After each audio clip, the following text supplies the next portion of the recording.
Alamin na ang inyong kapalaran ngayong araw. Narito ang patnubay at gabay mula kay Master Hans Kua dito sa Hansabe.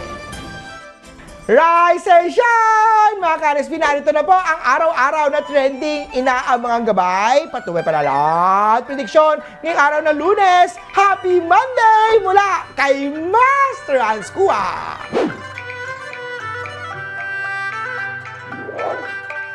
Simulan natin ang Year of the Rat. Pagod na ang isip mo. Magpahinga muna sa pagpo-post at pag-scroll sa social media. Ang katahimikan online ang magbibigay linaw sa mga susunod na hakbang. Green at 5. Oksa tayo, may maaaring umangkin ng iyong pinaghirapan. Maging alerto dito, pero manatiling kalmado. Yellow at 6.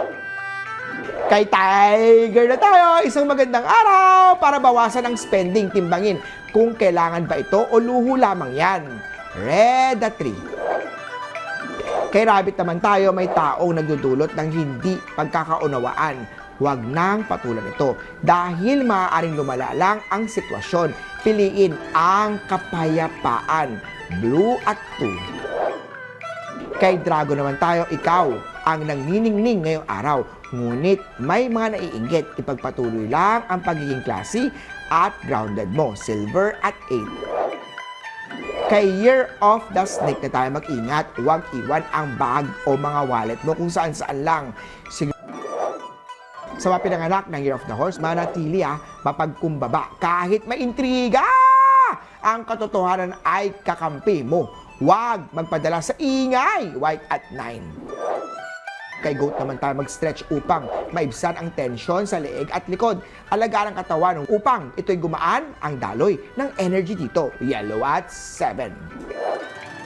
Kay Monkey na tayo, uminom ng herbal tea upang makaiwas sa sore throat.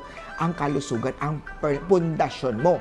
Sa swerte, green at 1. Kay Year of the Rooster naman tayo, may isang taong palihim na humahanga sa work ethics mo.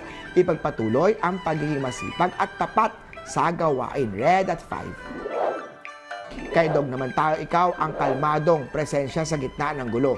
Taglay mo ang peacemaker na energy. Gamitin ito ng may malasakit. Blue at 6. Kay Pig na tayo, ang sobrang matamis ay maaari magdulot ng pagod at bigat ng pakiramdam. Kaya bawasan ito, yung mga sweet. Piliin ang balanse. Gold at 8. Muli po, ito po'y gabay, patnubay, gabay lamang mula kay Master Hans Kua. Nasa inyong mga kamay nakasalalay ang inyong tagumpay. Think positive tayo lagi at i-manifest natin ang success. Mga ka-RSP,